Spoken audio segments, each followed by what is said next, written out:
Good afternoon, everybody. Thank you for joining us today. My name is Itzalina Josa. I am a Laredo College student as well as a work study in the Office of Student Life.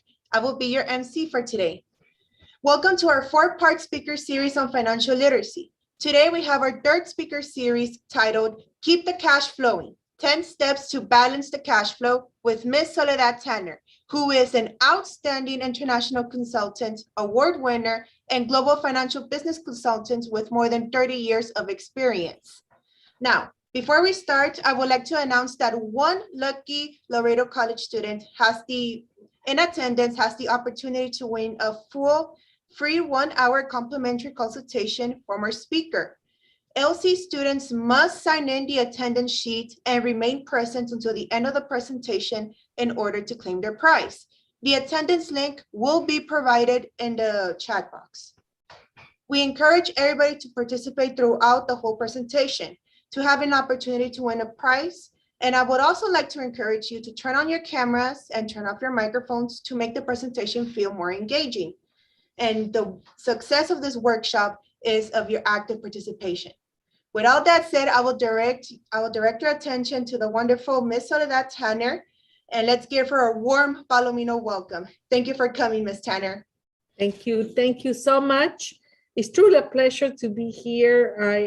I think these speaking engagements are wonderful, and I hope all the knowledge that we shared today, it's really useful for you. This is for you. So as I am speaking, please write your questions and let me share the screens as I am saying that, so you get to see the presentation. Give me just a second right there. And can you see it well? Thumbs up if you can see it. Super. Excellent. And also, before I start, I wanted to say that I am from Ecuador. Soy completamente bilingüe. So if anyone has any questions in Spanish, also I welcome them. So español, inglés, mezclado, lo que ustedes quieran, aquí estoy para ustedes. So I moved to the US 26 years ago to pursue my education. So I'm very proud, and I believe education is really the key of success. So I'm very happy that you're here, giving me your time so you can learn about something so important as your money, financial literacy, your cash flow. Oh my goodness. This is the key of success of so many businesses. I was in global corporate America for 20 years.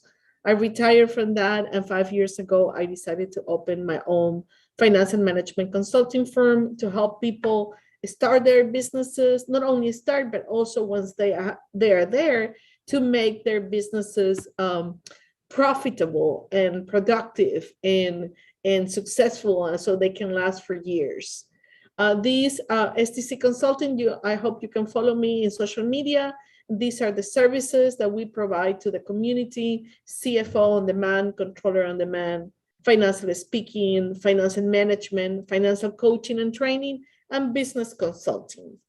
So enough about me. So this all will be about you and what you think to do in the future, and maybe even right now you already have a business. So pay close attention, because it's so important that you handle your money and your cash flow, really look at it all the time. Why is that? Let's talk about the reality of the business, the probability. Many people tell me all the time, oh, I want to start a new business. I want to start a new business, which is wonderful. I love that. But let's talk about the numbers. 30% of the businesses fail during the first 2 years of being open. That's a big number. But then 50% by year 5, they're out of business. And then 66 don't make it to year 10. And then only 25% make it after 15 years. That is a big, big number. So we don't want to be part of these statistics. So we want to learn, if we're going to start a business, how we are not part of these numbers.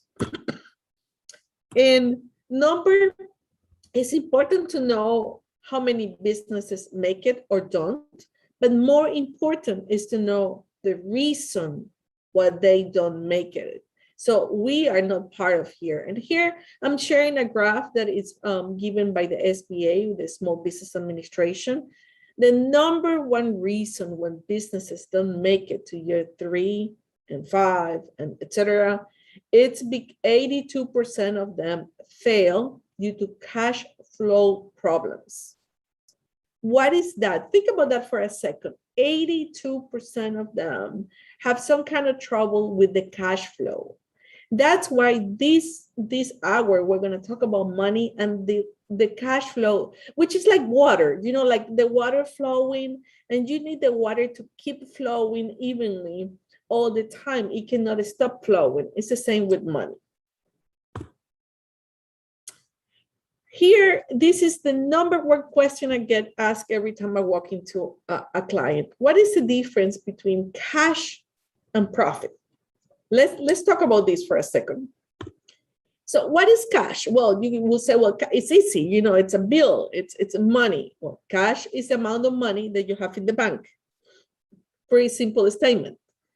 But cash represents the liquidity of your business. Let's talk about liquidity. Liquidity comes from liquid, which comes from money that you have, that if I have an emergency right now and I say, would you please give me some money because I have to take somebody to the hospital right now, then we have the money liquid, which means we have the money available, that the money is deposited in the bank, or you have it with you at home, or you have it in a tool that it's easy convertible to cash.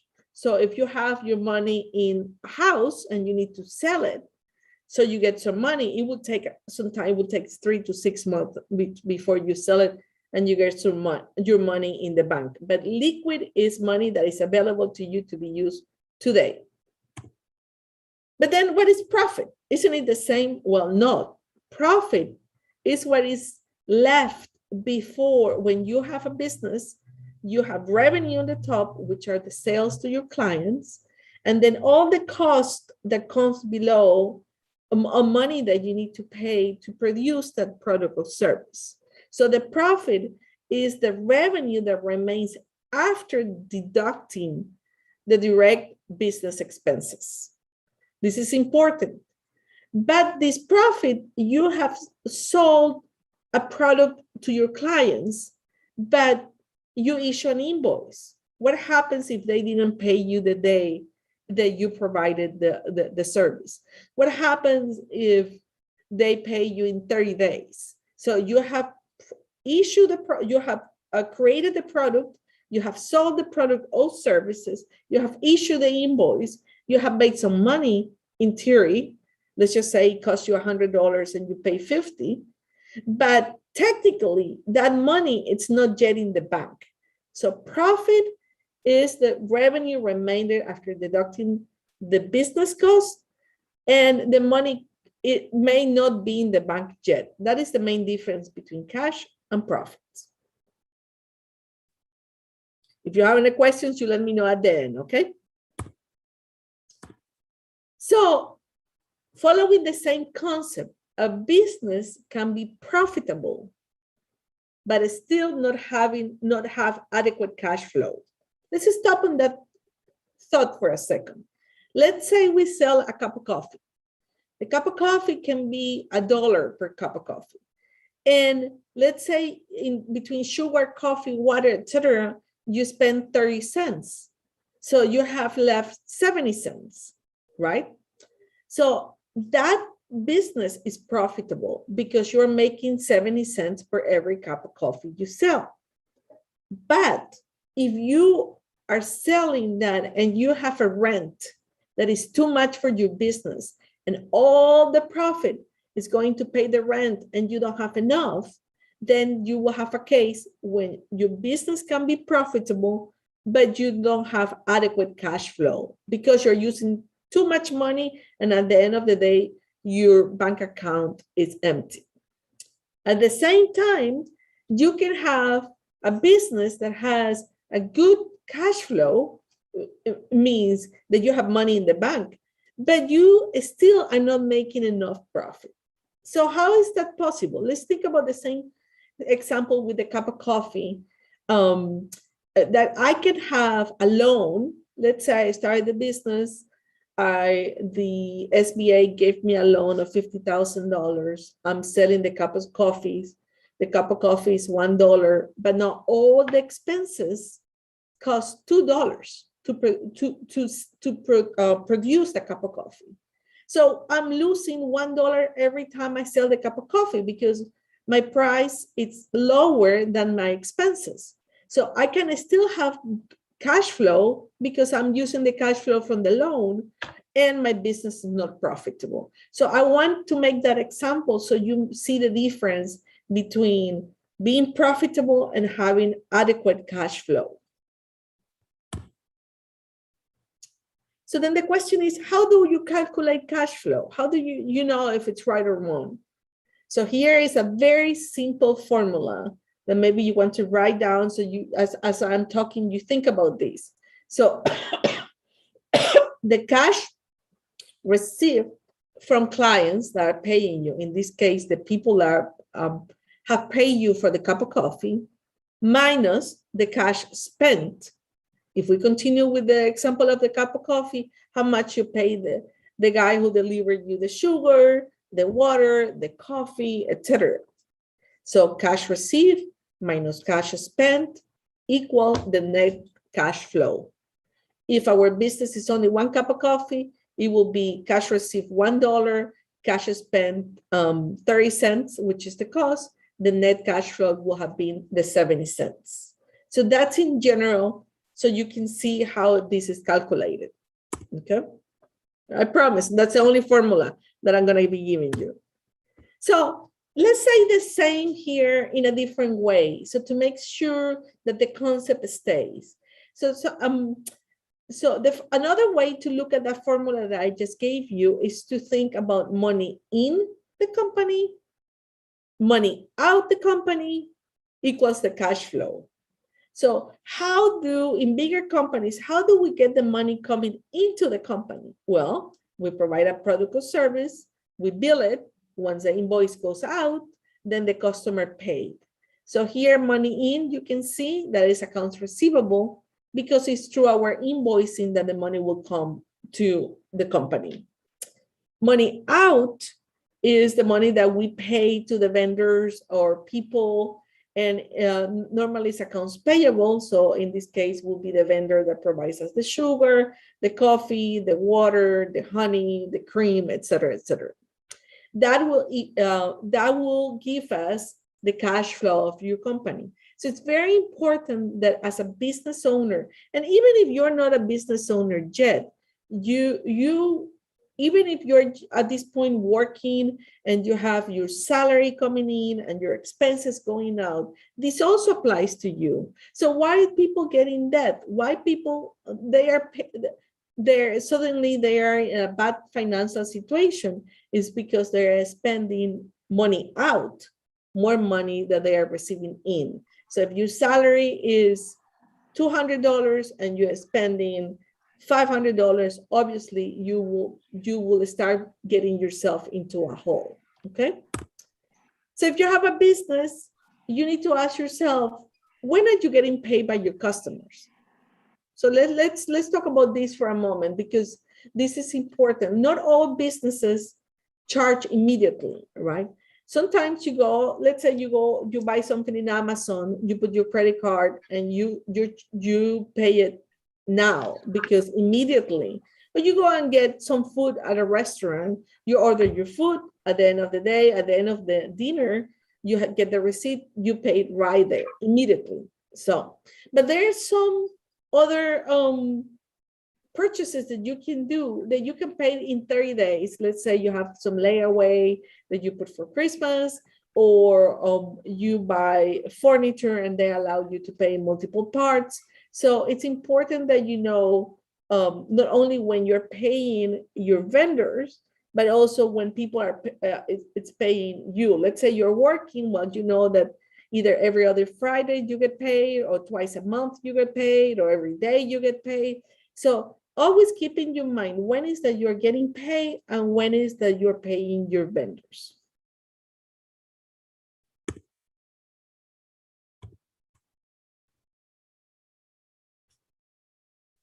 So here, I want you to remember what is the key to the success of your business and even your personal success related to money.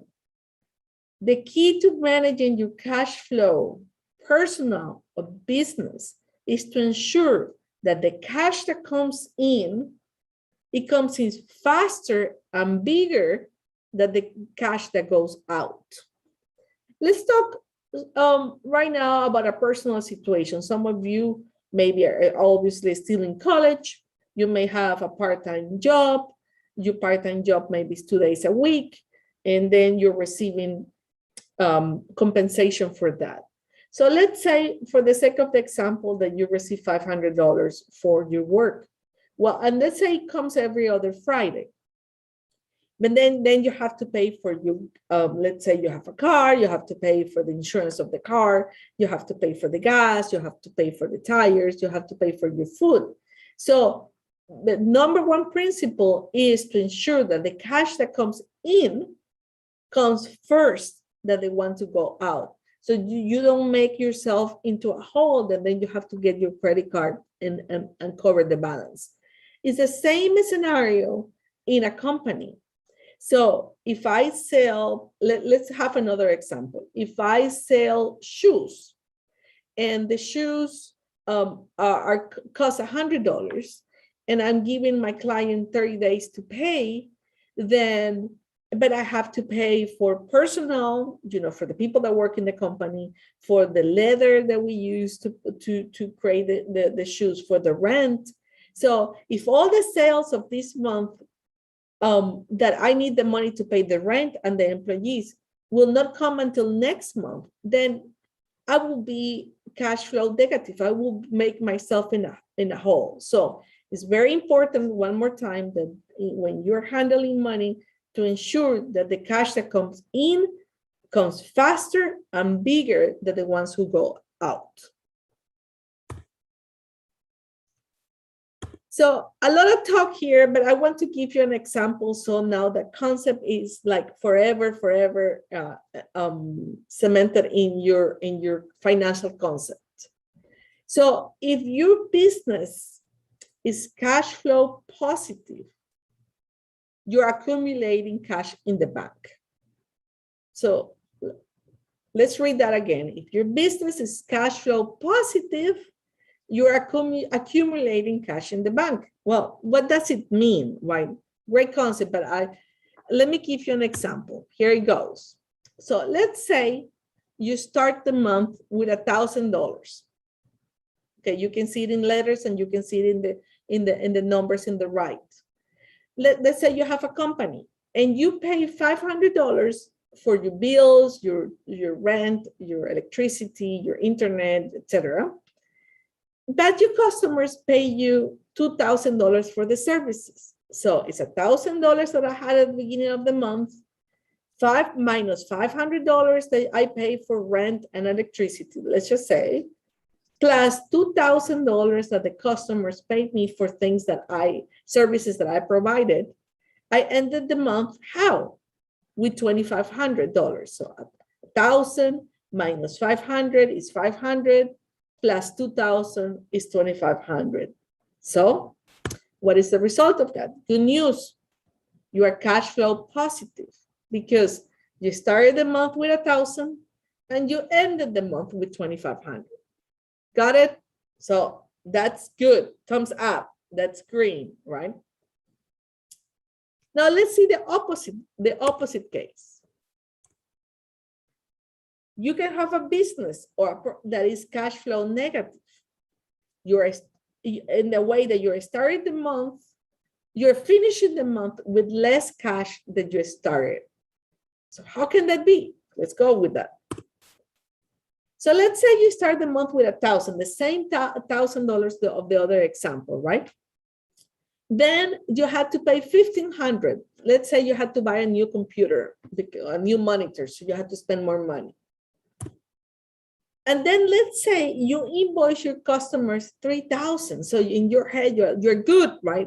You built more than you spent. But what happened? Your customer is paying you in 60 days. So this month, only you got $200 in the bank because somebody paid you from last month. You are still waiting for the rest of the money to show up in the bank account. So what happens? Bad news. You are cash flow negative for that month, minus 300. So let's go over. We started the month with the same $1,000. You had more expenses than normal, so you paid 1,500. Good news, you had customers, you produced, you invoiced $3,000. But remember, the difference is you could have made the sale, but the cash is not in the bank yet.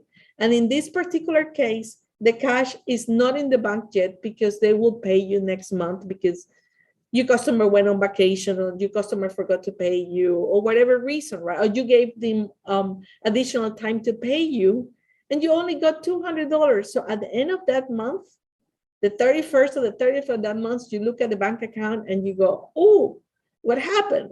I am negative 300 for that particular month. Okay? So what questions you need to ask when you're checking your numbers? Number one, and this helps you when you say, well, how do I know? How do I improve my own cash flow? What questions? So maybe you want to write down these questions if they apply to you. So is your cash balance at the end of the month or a year or quarter or week higher or lower than the one in the past? Like the page that we just passed, it was negative 300, so it was lower. But more important than only knowing if it's higher or lower, we need to know what happened. What caused that change? Why is it lower? It's important for you to know the reason because you can adjust it or you can change it. For example, in the example that we just passed, it was because our customer, let's assume, went on vacation and forgot to pay us. So what caused that change? That change was caused by clients on vacation that did not pay on time. So that helps you to figure out what I'm going to do to hurry up and get that money into the bank. I need that money so I can pay the rent or all the employees. At that particular month, when you always have a negative cash flow, is that consistent year over year? I'm going to tell you, depending on each one of your businesses or potential businesses, sometimes Christmas, December, people spend money in all kind of gifts and parties and things like that, and they don't pay because they are using the money in other things, right? So sometimes December is a negative cash flow month because you have to chase your clients to pay you. It also sometimes is August because it's the month that families, the kids go back to school and parents are busy, buying things for the kids or they're on vacation. And so August tends to be a month that, depending on the industry, you can have a negative cash flow.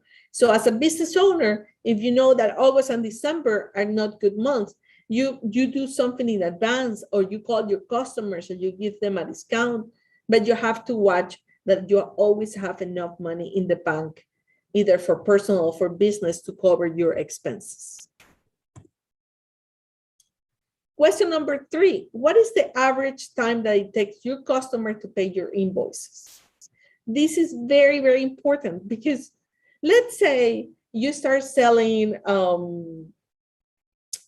don't know, you have a store, a mobile store where you repair telephones and you sell mobile accessories, let's just say, and you're giving your clients, you're billing your clients and you're giving them 30 days to pay you. And you think, okay, in 30 days, they're going to get the money. But you know what happens? We all get busy and we don't pay in 30 days. Suddenly you have to call them and say, hey, you haven't paid me yet. So it's 32 days, it's 35 days, it's 40 days, it's 45 days. So you have to look at from one side, what you told your customer, how long they have to pay you, and what in reality happened. So if you said 30, maybe it took 50 days for them to pay you because, oh, they forgot. And now you have to go through the process of approving the check, and that takes 2 weeks. So ask yourself, if you have a company, how long is for real taking your customers to pay you? And if that is higher than expected, what can you do to bring it forward? What can you do to collect it faster? Maybe you give your client a discount for early payment.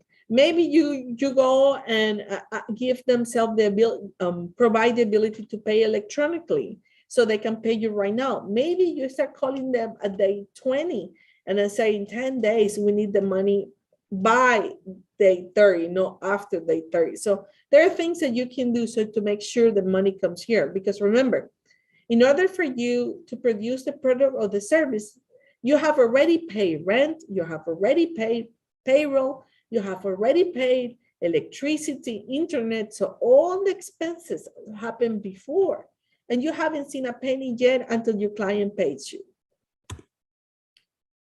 And number 4 is also, what is the average day that takes you to pay your bills with your vendors?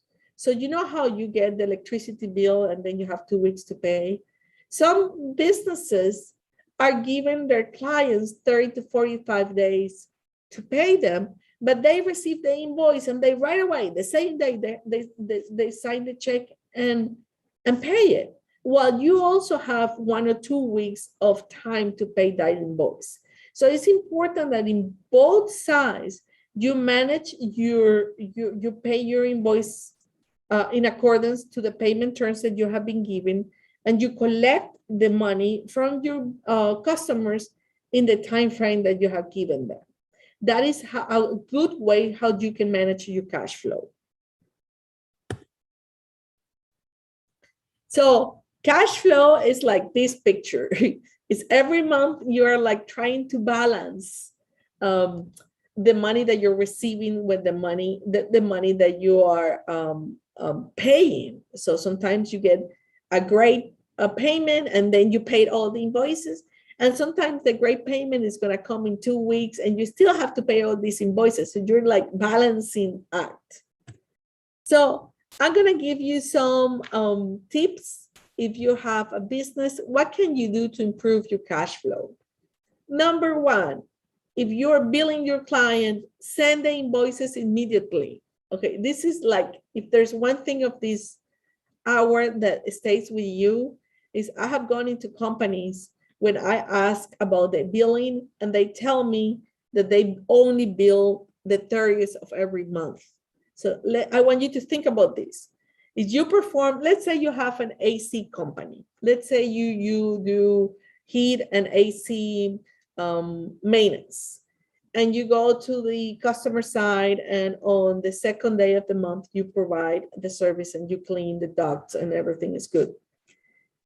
And you said, well, don't worry, my company is going to be sending you an invoice, you pay me from there.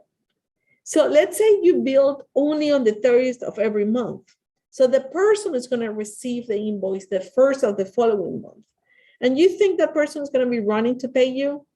It's going to take 2 weeks more before you get paid. So now you just open a gap of like 45 days between service and payment. So the, the message is send your invoices immediately, because you will have people that will pay you immediately, and then you will always will have customers that will take a little longer for them to pay you. Also, number 2, always check the pricing of your products and services. I see customers that they have had the same price for 10 years, and they haven't changed it because they're afraid they're going to lose the customers. And then that's not the right approach. You know, your pricing needs to be in accordance to the value that you provide to your services, but also the competition. So let's go back to the idea of the mobile store, where let's say we're selling a cover for our mobile, and everybody else is selling at $50 and you're selling at 25 because that was the price 5 years ago. Or let's talk about food, right? Food is typical. So you go to a place and let's say a shake, a fruit shake. You go to a place and you pay $4.50, and you go to another place and you pay $1.50. Well, the person who is doing $1.50 maybe haven't raised the price in 2, 3, or 4 years. So when you have a product or a service, always check what the competition is doing. So you know, even if you're below the competition, you are aware that a product similar to you, it's being purchased in another place, but a different price. Okay. Number 3 is have a bookkeeping system. Still, how can you improve your cash flow? Well, if you have a bookkeeping system, you have an organized way to invoice your customers. You have an organized way to check when they owe you money. You have an organized way to collect the money. But if you are just, putting all the papers in the trunk of your car and you're checking it and everything, it's just not clean and organized, it will be very difficult for you to manage your finances really in a sharp way. Another way to improve your cash flow is to think about the future and create a forecast. So let's say you have a business with a mechanical shop, and you're repairing motorcycles, and you know that the cold month, for example, are months that you don't have as much business as the summertime. When it's really cold, people don't go out as much, I think, in the motorcycle rides because it's too cold.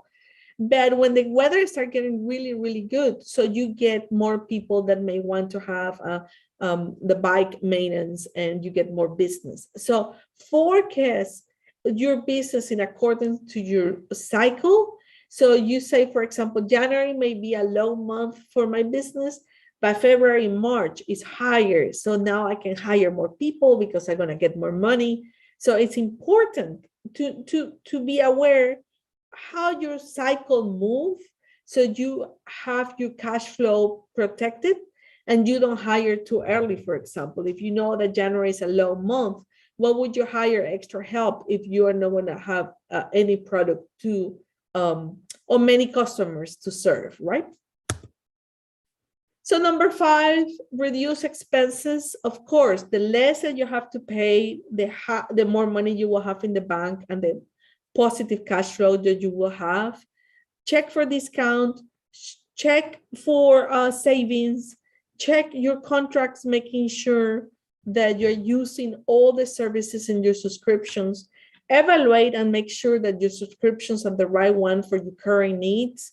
So try to reduce your expenses. Sometimes they are automatic and they are just doing withdrawals from your account, and you're not even reading that magazine, or you're not even reading a newspaper, and you're not even buying from that place anymore. So check your expenses.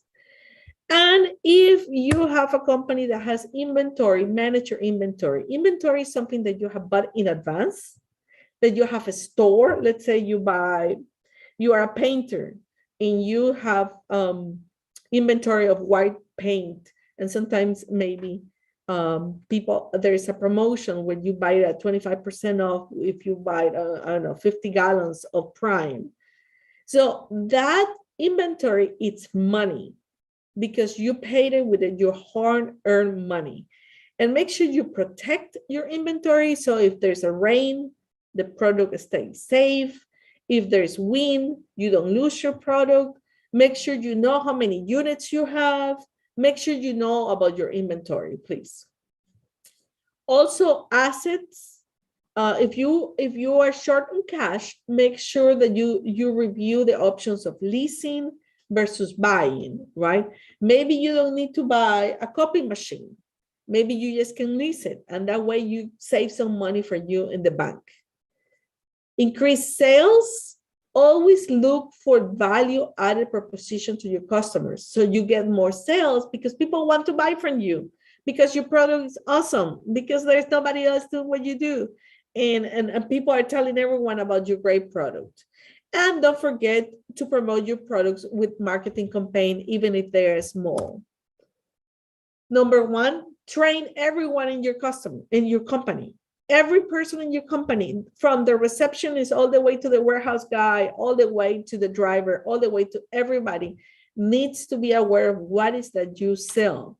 So when a client walks into your place, even if you're not there, they can explain what you sell, and they can also help selling the product.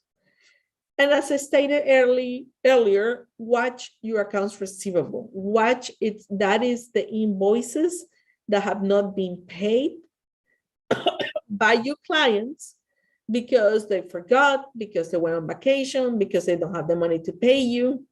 So stay very close to that.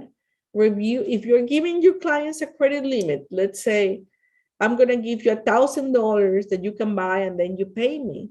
Watch that if they're getting closer to that credit limit and you haven't received any payment, there may be a risk happening there. There may be a situation that you need to be aware.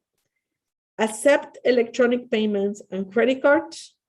Sometimes people don't do it because you have to pay 2.5% to 3%, but the cost of you going and collecting and calling and all of that sometimes is higher. And set very clear payment terms. So talk about that all the time. Sometimes you say it once, well, the customer forgets. So every time, if you decided that it's going to be a week, then you say, okay, this is your invoice for the services. Your payment term is a week. I expect the payment by next Monday. So they remember and they go, oh, okay, I will pay you. Let's see. So in order to, we're at the end right now of the tips, but I want you to, if you take one thing of this presentation, so never take your eyes off the cash flow, because it's the lifeblood of your business. The moment you stop looking at your cash flow and one day you wake up, you may have your bank account in zero, and then you're in trouble. So always check your balances. And with that, I would like to finish. Thank you for your attention. Always remember that financial knowledge gives you freedom. So know your numbers. It's great that you have taken 1 hour to stay here with me to learn something new. And if you like what you saw today, and if you are leaving here with a newfound knowledge that you can apply, don't forget to register for the next conference, which we will talk all about profitability, making money, profit, and growth. So what is the roadmap to profit? That will be Thursday, November the 11th at 2 p.m.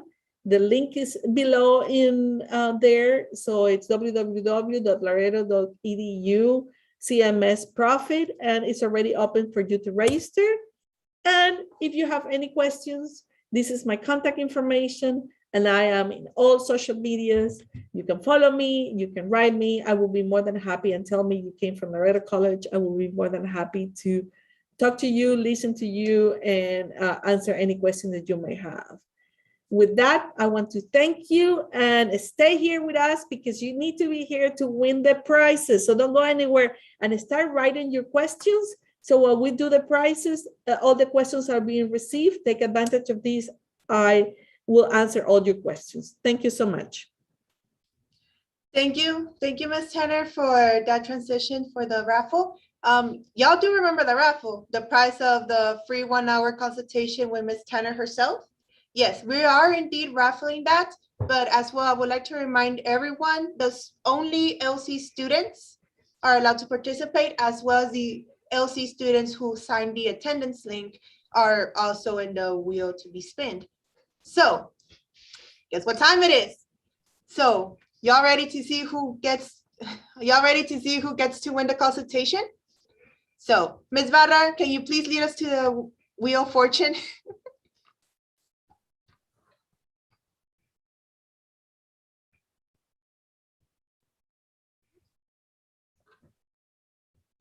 Should I stop sharing? Huh? Yes. So we'll be right there with y'all. I have a question, ma'am. Yes, go ahead. What kind of business do you recommend for us, like for someone who is young to start? Well, you need to, that's a very big question. It depends of what you are good at, you have passion for, and why you want to do it. Give me 3 things that you think you're good at doing, that you enjoy doing it. Or 2. What are you Okay. studying? The health field. I'm going into the health field. Yeah. And what would you like to do when you finished? Anything, to be honest, because I feel like I don't want to be in the health field forever. So Okay. I want to have a plan for when I finish. Okay. So what kind of businesses do you like when you go out and you say, wow, that's a wonderful business?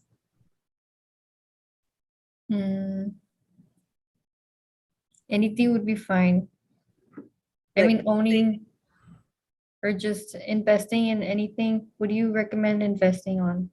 Well, that's a again big word, because if you do you see yourself having a business? No, not really. Not really. Would you like more like office, or what is that? Yeah, that would be cool. Or a boutique. Okay, so maybe you and what's your name? So I can, maybe we talk after, so I can help you specifically. Joanna. Joanna. Joanna So Solano. okay, so I think you're ready for the raffle. Let me write your name and then we can talk, okay? Okay, thank you. So one more thing before we spin, y'all must be present in order to receive the prize appropriately. So please turn on your cameras and keep the microphones on, so we know that you are indeed in the meeting with us. Thank you. I have a question, Ms. Tanner. Yes, go ahead. Okay, so out of like the entire presentation, what sort of business were you like mainly talking about? Was it like some sort of service, a restaurant, or just in general works for every single business? Every single business needs to handle the cash flow. Yeah, I think, yeah, if you can put it in mute. Yeah, thank you. Every single business, from a bank to a taco truck, to a hospital, to a school, because in every business, let's think about, to give me an example of Jonathan, an example of a business. A restaurant. Okay, so the restaurant, perfect. You go and eat at the restaurant, you eat 5 people, you pay your bill, credit card, it goes, right? But in order for them to provide that services, they had to pay the rent, the employees, the tables, the food, the suppliers for vegetables, for milk, for et cetera, et cetera. All that happened prior of you showing up at the restaurant and paying, right? They pay for technology, they pay for the system that they pay for the insurance, they pay for the training, they pay for the uniform. So that restaurant, for you to have that, let's say $8 plate, had already invested probably $50,000, and they need to have enough customers buying that. I'm hungry now. That steak. And so they need to manage, because if they have 20 people that they are paying there to serve and only 5 clients show up, they are wasting manpower that they need to pay, and there is not enough clients. So what is going to happen? All the money that the clients pay for lunch today will disappear just paying expenses. So every single client, every single industry, even a nonprofit organization needs to handle the cash flow. Talking about nonprofit organizations, how will the cash flow work for an organization that's non-profitable? How does it work? Nonprofit organizations have to be handled like they are a for-profit organization, meaning if you get a donation, let's just talk about yeah, non-profit organization, a school that teaches or they get a donation, let's say, or they do a fundraising event, they have an event, there's food served, all the money comes in, right? It's deposited exactly as the one for profit. They are deposited in the bank.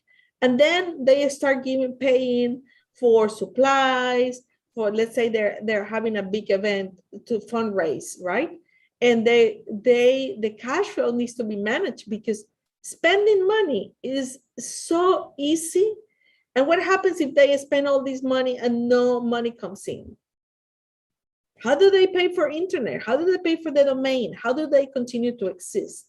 So a nonprofit organization needs to also be managed as a for-profit and have enough reserves to continue to operate.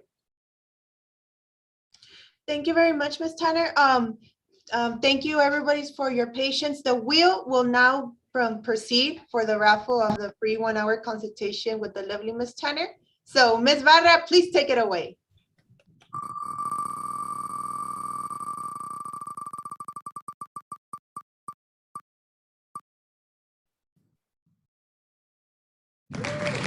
Our lovely winner is Marlene Villanueva. Ms. Villanueva, are you here in the audience right now?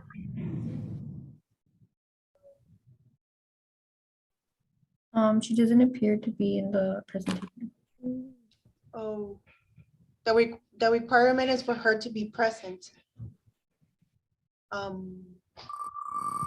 Yes, for the next person.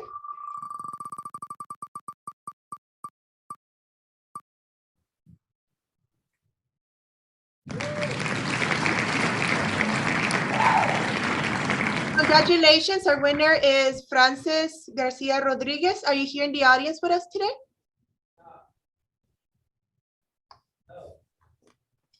Oh, she's not? Alrighty, then I guess we'll have to spin again.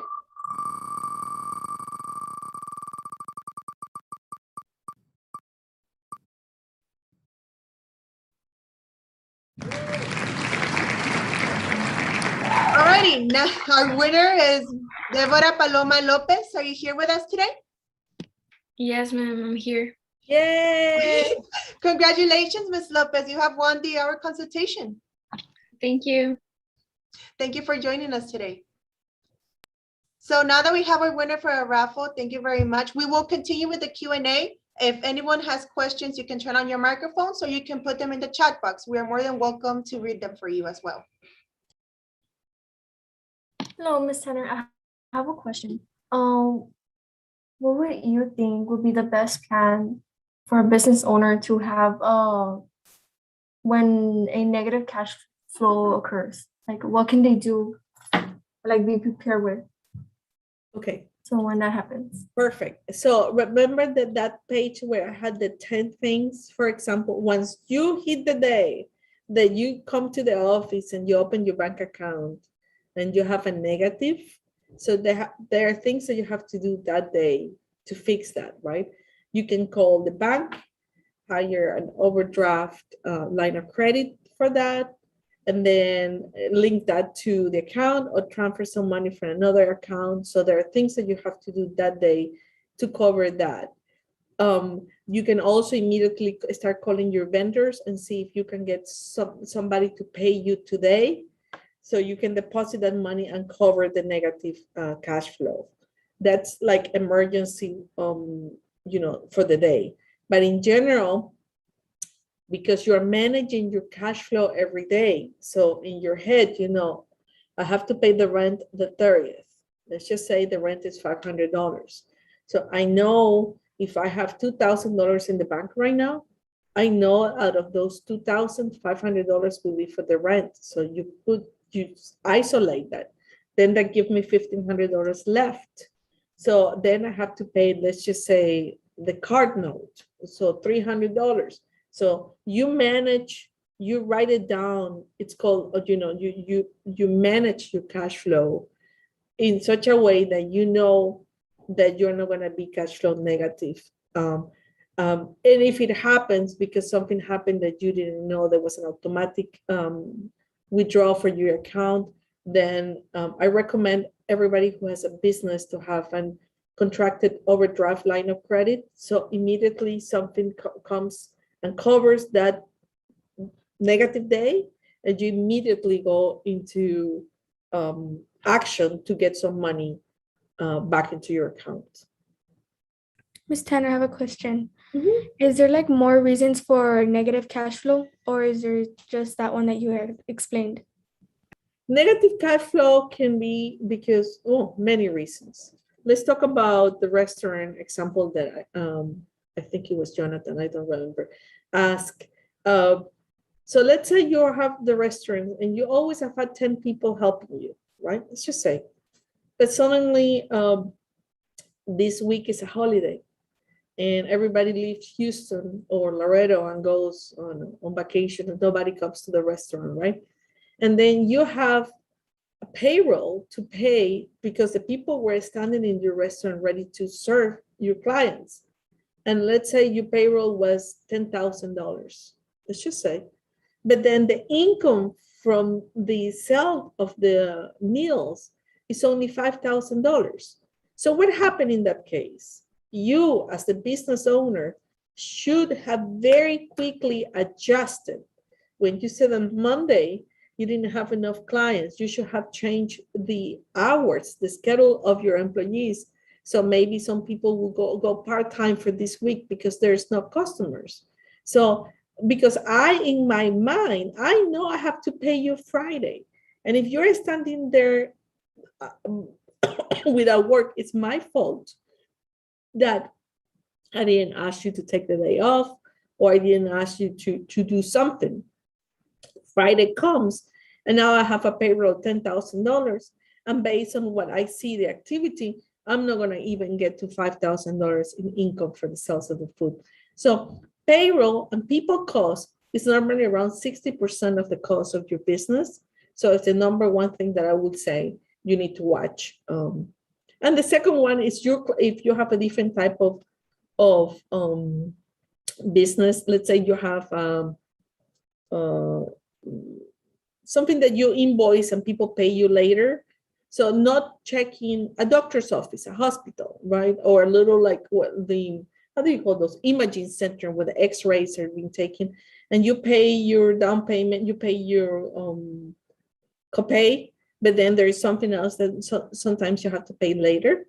So not watching your accounts receivable, ignoring them and leaving it for people in accounting to collect. And I have walked into customers where I have had $50,000, $100,000, $300,000 of uncollected money, and people always thought somebody else was collecting. You as an owner need to ask and need to be involved in every unpaid invoices, because the older the invoice is, the lower the chance you collect it. Ms. Tanner, I have a question myself. When you were giving us the 10 bullet points in the second to last slide, I think, number 9 says train employees to upsell and cross-sell. Can you explain upsell and cross-sell themselves? I was a bit confused on that part. So, yes, so upsell, imagine you go to the mall and you want to buy a skirt or pants, because we have men and women in the audience. So you want to buy some pants, some jeans, right? And upsell is selling, your budget was, I don't know, $50 for a pair of jeans. I don't really know. And then you go and upsell is like, they show you these great jeans that now have, I don't know, temperature control, and they keep you cool in the Texas heat, but they are 150. But you only were, in your mind, you were only going to spend 50. But the value added of the product was so good. I'm always hot. I'm also in Houston. So if you tell me that the jeans are going to keep me like 5 degrees cooler, I may buy it, right? So that's upsell. You go up in what you wanted. So for example, another way is if you have a bakery, and your idea was that you only were going to buy, I don't know, one small cake for I don't know, help me with $30 cake. And you go there and the woman at the counter said, you know what? Yes, those are 30, but these with 50, they come with, I don't know, whatever wonderful thing that they come and you buy up, okay? Cross sell is you were at the same bakery going to buy only the cake, but suddenly you look to the right and they were selling ice cream. So now you thought, oh, I can have, okay, case solved. You know, I will have my guest, I will have the cake, and now I will put, a scoop of ice cream next to it. So I buy the ice cream and the cake. So if somebody walks into, let's say you're the owner of that bakery slash ice cream place, and a customer walks, you need to train your employees to say, hey, if a customer comes, if Soledad comes and said, I will need a cake, I need a cake, why don't you ask her, is there anything else that you need? We sell candles, we sell cakes, we sell bread, we sell these. And maybe the customer buys of other things that didn't have the plan to buy. You make more money. Alrighty. Good afternoon, Miss Tanner. Hello, Leonardo, is that you? Yes, ma'am. Yes, I have a question, ma'am. yes. What would be good habits to have when it comes to having a good cash flow? Your voice was cut. Ask me again. To have a good habit when it comes to cash flow. Oh, I love that. I love your question. Thank you, Leonardo. Because don't wait until you are like in trouble to figure out, oh my God, how do I get myself out of trouble, right? It's better if, what habits what can you do for yourself so you don't find yourself suffering because now on Friday you have to pay something and suddenly you just realize that you will not have the money to pay. Well, that doesn't feel good. And it's also not good for other people that are waiting for your money. So I would say, if it's personal, I used to work with a calendar, one of those pieces of paper that had from 1 to 30.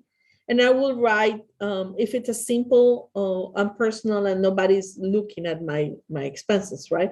I will write, let's say rent on the 30th. I will write insurance on the 15th. I will have payment of my car on the 20th. So, and I write the amounts, right? And then I will not write my paycheck because I don't want anybody to see it, right? But I will, like, in my head think, oh, let's say my paycheck is $500 and the car and the rent is 750. So I have to save some money from the other paycheck so I can have enough money to pay that. So just having a visual of, if it's personally, having a visual of your expenses and being really aware.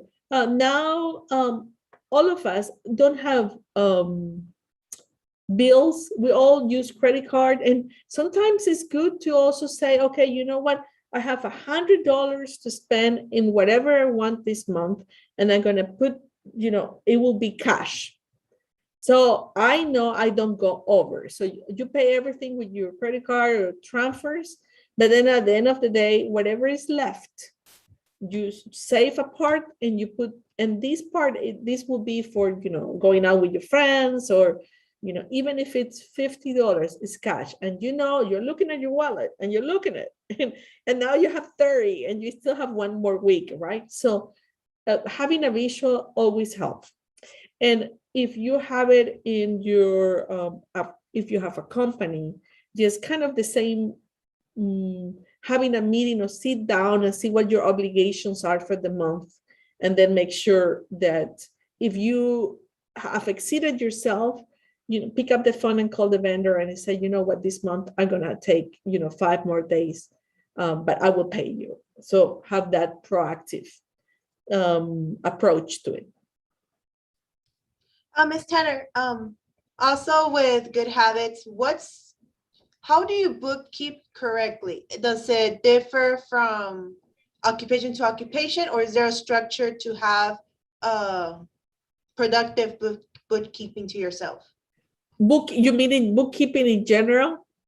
Yes. Is it affiliate oriented, like, oh, restaurants bookkeeping is different from a hotel's bookkeeping, or is Got it. it just their structure? Okay, so bookkeeping, let's go back to the concept. Bookkeeping is the profession that records transactions. So every time you have an invoice, you issue an invoice, there's a paper, and the paper is recorded as sales because you sold a pencil, a pen, and then part of it is recorded, either they pay you or they owe you money. So that's recorded accordingly. And every time you receive an invoice in the mail, in the email, electronically, that is recorded as an expense that needs to be paid. Right? That concept 101 is the same in all businesses, from NASA all the way to the pizzeria. Yeah, it's the same. You have income and you have expenses.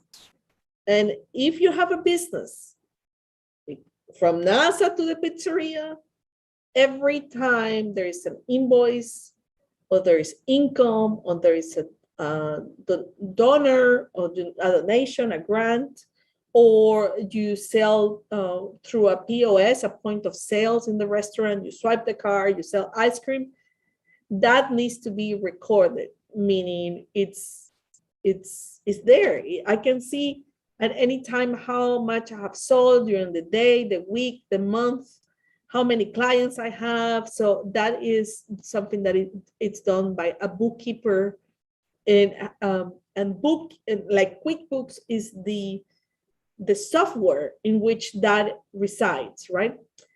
And the concept that every business has expenses, okay, expenses are all over the place. So you also, every time you pay for the car, the gas, the tires, marketing for the website, for the domain, we're right now in Zoom.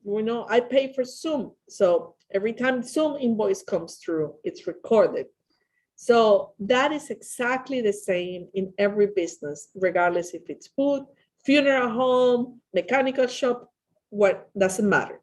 What is different in that structure is, and this is probably a little technical, but I would say it, inside an accounting is something called the chart of accounts. So a chart of accounts is a list of names. So if you're in a restaurant, you're going to have expenses for food, expenses for alcohol, expenses for vegetables. But if you're in a funeral home, you're not going to have alcohol, vegetables. You're probably going to have expenses for caskets, expenses for I don't know what, right? So the concept is the same. And if you are, again, if you have an ice cream shop, your expenses will be milk, napkins, cones, water, etc. So the concept is the same. What it changed is the name of the account in which you record, because your needs are different.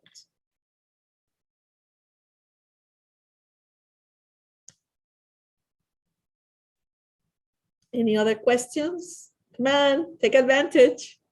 All questions are good. I do. Okay. Okay, so as a business, go back to the restaurant example. Do you, like you personally, would you recommend a business like goes to the top? So like they try to become some sort of food chain? Or is there like a type of limit that you think would be best, like both financially and like just how you would feel? So let me make sure I understand the question. So you're saying I'm going to start a business and I want to be successful, correct? And how big should I be to be successful? Is that kind of your question? Or how fast should I get there? Okay, an example is like there's McDonald's and then there's Paulitas. Yes. You don't see a Paulitas in California, but you will see a McDonald's. Okay. Well, would you like would you just go all the way to the top and be a food chain, or? Got it. Okay, understand the questions. I think, okay, this is maybe not the answer that you're looking for, but I'm going to say it. I think it's important each one of us do what makes us happy.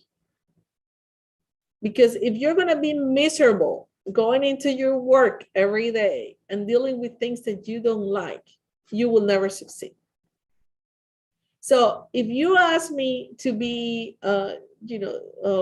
doing things related to IT, I literally turn my switch on and off.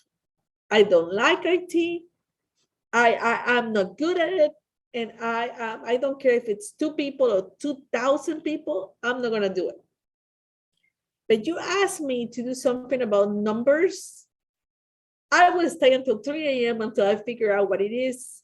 And just today, I stay late making the presentation as beautiful as I could and making it pretty for all of you because I have passion for that. And I can do what I have passion. And I want all of you to do something that makes you happy because work, it's long. You're all around 20, 22, 24, 26, I don't know. And you're going to be working for years until you're like 65, 70. So you better, number one, love what you do. And if you don't get it right the first time, Jonathan, fine. You get it right the second time or the third time or the fourth time. No, it's your journey. You don't compare yourself with anybody else. It's whatever makes you happy. Everybody have their own journey. They get in the bus in a different station and they get off the bus in a different station. Cool. Just mind you. And about the size, it's up to you. I see people that have very small Paulitas restaurants and all their family works there. And the Paulitas restaurant is the place to go. And they have the best tacos al pastor ever. And there's a line waiting outside. That's good. And it provides for the family and they have a good life. And then on Monday, the whole family goes to the rancho and rests and they're happy. But if you want to, like a McDonald's, I wouldn't want to have, I don't think that's a question that you ask yourself at the beginning. I think you look for what you find, what you like, and then you go along the way and you take micro decisions where when you are like, will I like to be bigger? Will I like to have an office in El Paso and in Houston? Okay. And then I think gradual decisions is better. I cannot tell you if the owner of Paulita's Mexican restaurant is happier than Bill Gates. I'm sure Bill Gates, has tons of problems over there. Or and it's not for everyone. I think you, as you go along, there is no difference of happiness in that or this. Just whatever provides for your family and covers the needs of you and your family, and then excitement about what makes you happy. Okay, I have another one that's kind of sort of like personal, not really. Yes. But okay. So if a business not is particularly failing, but a lot of workers are quitting over pay, how would you fix that? Ask me again. Okay. So say in a restaurant, it's not failing because it's recently opened, but a lot of workers are deciding to quit because the pay isn't that good. Okay. How would you fix that? Oh, well, a million ways. First of all, restaurant is brand new. Let's say it's 3 months, right? And then the workers decided to go. Well, you're a manager, you're the business owner. So now we're going to hire more people. There's tons of people looking for work. I know there's the people that don't want to work. Okay, I understand. We have a shortage of drivers in the country. We're missing like 300,000 drivers in the whole country. So look for in another place. Go to and there's always somebody who wants to work. Number one, get new people, forget about the other ones. People that succeed, wakes up and go to work and do it well. So they were not right for you. Move on. Second, you need to make sure that your menu in the restaurant is right, meaning bring your friends and family, ask them to support you, meaning that doesn't mean that you're going to give the food for free. Yeah, that means that they come and consume, and maybe you give them the dessert for free so they can give you the feedback, what recipes they like and what they don't like. I will go into marketing. I will say, okay, make a list of all your friends and family. And I said, okay, if you organize your birthday, quinceañera, funeral, whatever in my thing, I will give you two bottles of, I don't know, I don't even know, I'm allowed to, probably allowed to say some that, but water, right? I will give you 2 bottles of water and I will give you the dessert. The dessert is on me. And you know what? If you book your party for 30 people, I put the music. And then I hire my uncle, who is a great singer, and I put them to sing. So it's failure. I started my own business almost 6 years ago. And 3 times I have had no phone calls. When we had Harvey, when we had Ismail, I think the other, and when we had the freeze. Phones stopped. I couldn't even get to my office. Customers, I lost all my customers with the flood. Is that a failure? It's an indication that you just need to continue the journey. Your journey will not be all like up. Jonathan, it's going to be like this, like a wave. And that's what you need to get ready. 1 month it will be good, the other month it will not be good. But you continue to make decisions and being creative of what else can you do. Thank you very much, Ms. Tanner. Very informative. I learned a lot. So before we conclude the presentation, I would like to mention that the registration for the next speaker series, when would your business start to make a profit, is already on. The link is already in the chat if you want to register for our next presentation that will be taking place next month on November the 11th. So if you're interested, please sign up, register so you can have the invitation ready. And thank you, Ms. Tanner. Thank you for the very informative speech as always. And we're always happy to have you around here, ma'am. So thank you,